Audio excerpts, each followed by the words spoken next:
Welcome to Jewish Boy Calls His Mother. I'm your host, Sadia, and this is my mother, Ima. Hey, Ima. Hello, my little sweetness. All right, so we're going to talk about... You be a good boy today? I tried to be. Yeah. I really tried to be. I think it was pretty decent. I was good. So we were going to talk about little topics of food, like foods that you hated until you realized you were eating it wrong.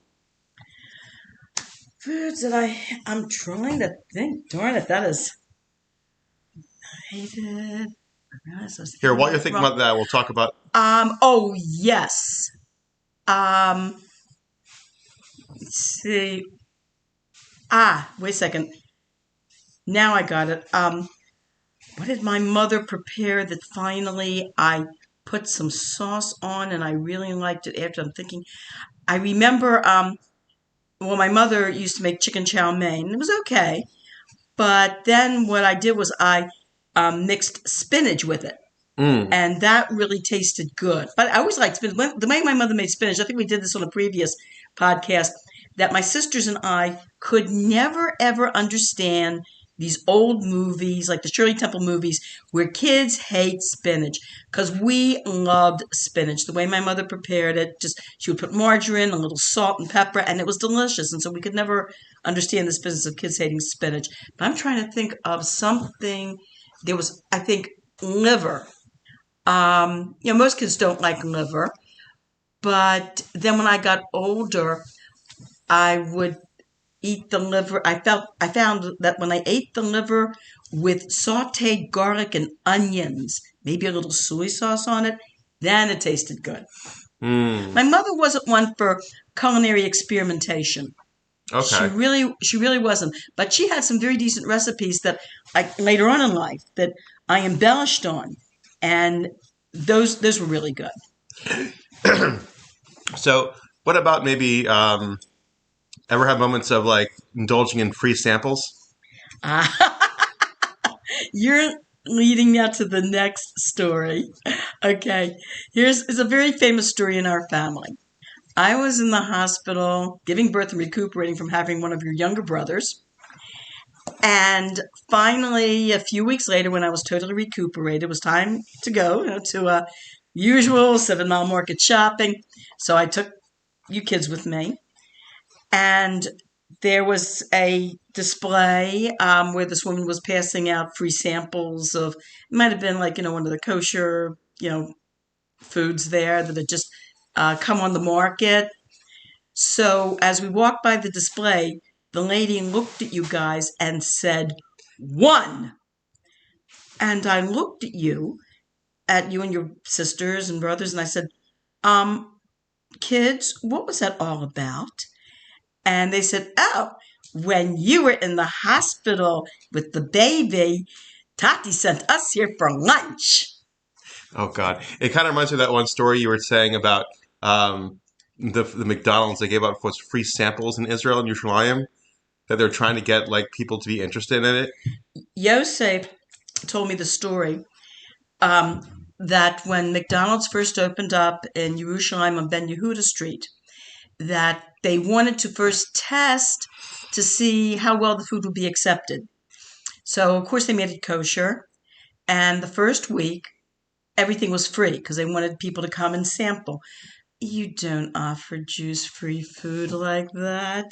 He said in that 1 week, they practically went bankrupt. You couldn't even get in the place that was so crowded. After that, they stopped making it kosher and switched it to halal. Okay, that definitely lowered the traffic. If you could have lunch with anyone dead or alive, who would it be? Oh, gosh. Dead or alive? Oh, I hate that question. Why? What's the wrong with the dead or alive? Yeah, anybody in the entire world. You can ask them anything, go on interviews with them, ask them how their day was. Just pick their brain. Why? It's too generic? Lunch. Or it's... Go lunch with somebody. Yeah, to have a lunch with somebody. Your father, because then he'd foot the whole bill. But no. It's a free lunch. Whatever. It's hypothetically free lunch. You're both going out to where would you want to go out for lunch? I don't want to say because it's like I don't want to give too much more information. I don't want to support like do anything to endorse any kosher Okay, restaurants. You know so what I mean? Because I don't think that's fair. I don't put want to in do the that. abbreviations. Okay. So The I abbreviations. think um, KB, TP. no, I'm not going to put in abbreviations. No, no, no, no. I'm not Here, going here, to say. write it, I'm write not it going down, to write say. it down. No, I'm not. No, I told you I'm not. I Okay, don't think it's. I don't like to make this. This podcast where we are we're not actually endorsing a particular okay. business. Whatever Okay, you want to but do, you're getting into whatever. because you're getting to some legal stuff There there. is no legal stuff. You can say it. It's fine. No. The chance of anyone listening to right now Let's put it is this way. I would prefer. I would prefer a Fleischiger restaurant. Yeah, okay. I prefer Alrighty. That Fleischiger. would serve what? I probably prefer Chinese. I see. I Or see. sushi. Sushi. I Okay. like sushi. Yeah. Sushi or I like Chinese? I see. sushi. I Or see. Chinese. And you'd have a I lunch with could. someone. Who would the lunch be with? I would. I would pick my one. I would pick my old high school boyfriend. Wow. I Okay. would like to. I would love to go out to lunch with him. He's, of course, he's in his mid-70s now. He's been married a few times. But I would kind of like to just catch up on old times Mm. in our lives and see, you know, where we went and what happened. By the way, I learned something very interesting this morning. I was listening to uh, Rabbi Gordon's podcast on Rambam, Yeah. and this is interesting. The question came up: what if challah? What if somebody has taken off challah, and they give it to the kohen, and it has become tameh in some respects, so the kohen can't use it? What does the kohen do?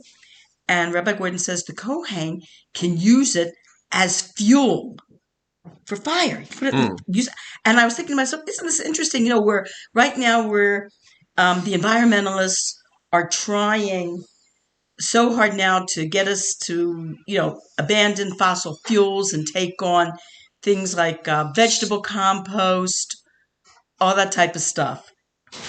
Yeah. So it's interesting, like going back to the times of the Beis Hamikdash, they did have that kind of fuel. There's plenty of other Yeah. means of fuel. I mean, you're going to get into you don't want to get into murky waters, but basically what the problem really is that you have large companies that have the corporation that can go ahead and keep everything going. But luckily, society is catching on, and we're shifting the gears. Well, if you want to get a little bit murky, I was watching a documentary on children going to school in Africa. And in the beginning of the documentary, it shows as the kids are about to leave the hut, the mother's picking up what looks like mud and is throwing it against the hut so it sticks. And I was watching this with my grandson, my grandson, who was about 8 years old. And he found it very interesting about kids in other countries and what they go through to have to get to school. So I said to him, I bet you thought that was mud that the mother was throwing against the hut. He goes, yeah, it wasn't. I go, no.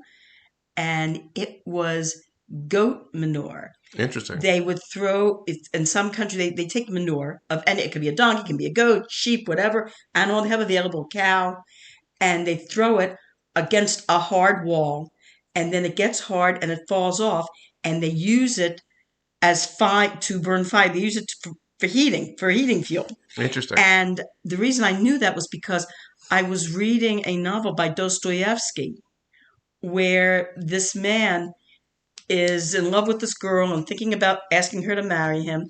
And when somebody else hears that he's dating her and wants to marry, he goes, "Oh yeah, she's very good at." And there was a certain term that they used in Russian for that type of practice where you take animal manure and throw it against a wall and then it gets hard. He says that girl's really known for really being able to pitch this really good. She's really good at this sport, whatever it is, and it totally turned the guy off, so that he wound up not going out with her, not just totally breaking off the relationship. That's a shame. What's your favorite urban legend? Urban legend. Yeah, like was there any urban legends when you were in school or when you were a kid? We read Paul Bunyan. Okay. In my day there was No, urban legend means more of like there's don't go to that street or don't go to that forest because the such and such is going to get you or something like that, or Oh, you mean like ghost stories? ghosts or Ghosts, haunted boogeymen, and things like that. boogeyman stories. Yeah. Boogeyman stories. I'm trying to think. Oh yeah. Um, when I forgot how old I was. I was little. There was a movie out called 13 Ghosts. Hmm. And when you entered the theater, they gave you these, it was called the Ghost Viewer. And you put it on, you watch the movie, and you could see the ghosts. So my father came to the movie theater to pick us up. And in those days, movie theaters would actually let parents come in while the movie was like towards the end so that they could actually be there in the theater to pick their kids up to take them home. Hmm. So afterwards, so I was all excited to my father, the ghost viewer and everything. So my father had a chance to see the movie towards the end, and so my mother asked him how they did the special effects with the ghost, and my father said, he says, without the ghost viewer, if you look very carefully, you can see where the image of the ghost is stenciled on the film very, very lightly in pink. Like, and the ghost viewer helps you to be able to see it more clearly. So at the end of the movie, there was this man, a narrator, and the narrator talks about the ghost viewer at the end, and the movie's all over. He goes, okay, boys and girls, now this ghost viewer, he says, what should you do with it? He says, if you take it home and you go to a room all by yourself at night, close the door and there's no lights, put the ghost viewer on if you dare. So next day in school, one of my friends who had seen the movie says to me, "I did that and nothing happened." I said, "Oh, come on, you sure nothing happened?" She goes, "Yes, I did. I did that and nothing happened." There was like a thing when we were kids that if you look into the mirror and you say like Dybbuk or Shindalid or whatnot, like a Shindalid would pop out like a Uh-huh. shade or something like that. Did you ever do that? Yeah, of course it does. Like, why not? Give it a shot. But was there anything like that? I guess when you were You a mean kid? before the movie Candyman? Yeah, yeah, yeah. Maybe it was who wrote Candyman? Was that Stephen King? I have Or no somebody else. idea. And maybe the person who wrote it was Jewish and took the idea of the movie from that Baba Misa. No, it's a very famous Baba Mostly because it's I think like Bloody Mary. There's one that's called Bloody Mary where you look into the mirror Hmm. and you say Bloody Mary three times, and then I would rather drink a Bloody Mary, but go ahead. yeah, no. So was there anything like that when you were growing up when you were a kid? Like you would like do besides that ghost viewer? I'm trying to think anything. Oh, the Diamond Gang. Anybody who's listening to this podcast, if you went to school, Liberty School 64, and had Miss Schimmel as a secretary during about 1960, I think, had to be 1960. Yeah, I was in third grade, so it had to be 1960. You probably remember what happened with that rumor about the Diamond Gang. There was a rumor that started that got the whole school, especially the little kids, upset that there was this horrible, like murderous gang called the Diamond Gang, and they were grabbing kids and they were beating them up and taking their money, and then they would take out knives and they would carve a figure of a diamond on your forehead. Well, the kids were so scared. I mean, we had kids in class that were crying. They were scared to walk home and everything. Finally, Miss Schimmel, the principal, had to get on the intercom and calm the whole school down and said, "Listen, there's no truth to the rumor about this Diamond Gang. It's okay. It's totally fictitious. Don't worry about it. You can all walk home in safety. Don't worry." See, that's honestly that's where it's like every Halloween there's going to be some like not just urban legend, some news scare of saying like, oh no, you're going to have razors in your apples that you're going to be getting for Halloween, or razors in your Snicker bar. It Well, actually, when I was a kid, you had to be careful. There were some crazy, demented people who actually did that. was that true, or was it just Yes. the rumors? No, it was true. They showed the next day after Halloween in the newspaper, they showed parents and children showing actual like candy bars or apples that they had. The parents didn't want their kids to like eat the apples. Let's bring it home. Let's check through all your candy first. Because you had some really demented people that not only were they putting razors and little slivers of glass into candy and candies and apples, but they were also, this is really sick, they were actually putting like like blood pressure tablets and all sorts of like amphetamines or whatever, and putting them into like little pastries and candy bars and then I, resealing them. I don't It was know. very scary. No, it actually happened. It was really It, scary. And so it got to the point where parents told their kids, please don't eat anything till you bring it home and let me go through what you just brought home. okay. All right. So So you're going to Google that. no, I'll do it later. I'll do it later. Um, so when you were a kid, then when you were in class, when you were bored, what did you do? Well, when I was little, I did, my big problem, and still is, daydreaming. Oh yeah. There are times that was always a problem by me daydreaming. And um, in fact, one of the teachers uh, wrote a note home to my parents about the amount of daydreaming I was doing in class and how this was affecting me. Um, Maybe that's why I keep telling myself maybe what I should do is I should sit down and write stories or write a book, because You usually if should. people daydream, they daydream because Yeah. they can they Nothing's think of stopping all you. these, You have Microsoft Word. You have a computer. You just type it up. yeah, it'd be a good idea. Yeah, that'd be your next Hmm. next project. You'll have some books. But Wait, daydreaming and was always a problem by me if I was kind of bored in class. I eventually though developed a technique as I got older, where when I caught myself daydreaming, I would simply in my mind repeat every word I heard the teacher say. Like I would stop and I would listen to the teacher and repeat every word in my mind, and that got me back on track. see, what would be your favorite daydream? That's what I'm curious about. Favorite daydream. Now I told you this is a family I'm podcast. talking about. Oh God, I'm talking about like being a kid and daydreaming as a kid when you're in school. Do you remember your favorite daydreams? You like you're flying like Superman, or you beat up a bully, or something like that. Yeah, beating up bullies were my favorite. Yeah, that was my favorite daydream. Yeah. Or yeah, beating up bullies. Later on, when I was in fourth and fifth grade, I used to like to daydream about being president of the United States. What would you do as president of the United States? Not now, but like as a kid. As a kid, president of the United States. Oh, I would, I would, I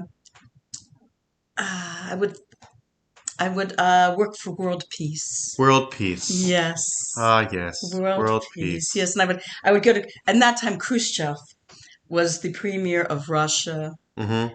And I would have meetings with Khrushchev where I would kind of win him over to want to be friends with the United States. But it's interesting. I was reminiscing about that the other day. That when Khrushchev was the premier of Russia. I mean, that was during the Cold War. Um, and what got me reminiscing about it was I was watching a biography of Shirley Temple, Mm-hmm. and during the late 1950s, she actually received an appointment as an ambassador to a world conference where Khrushchev was present. Khrushchev, at that time, she was going by her married name, Shirley Black.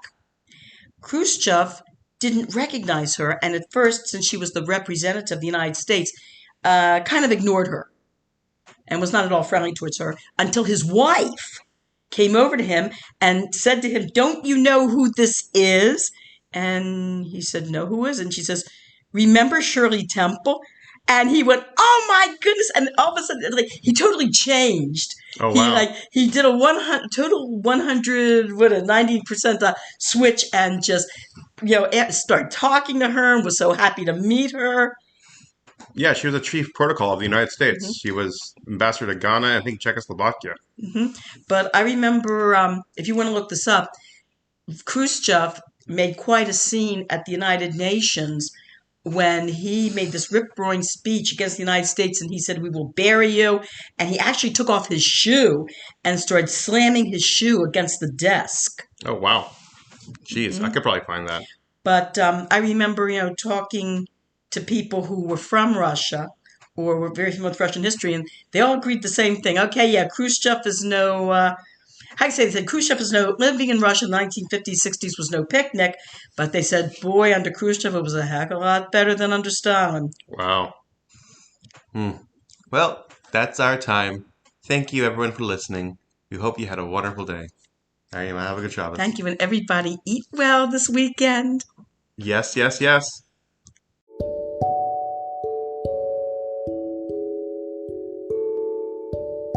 Thank you for listening to Jewish Boy Calls His Mother episode. Please like and subscribe our Facebook group at Jewish Boy Calls His Mother Podcast, and check out our YouTube channel, Jewish Boy Calls His Mother. I know you'd like it, and my mother would appreciate it too.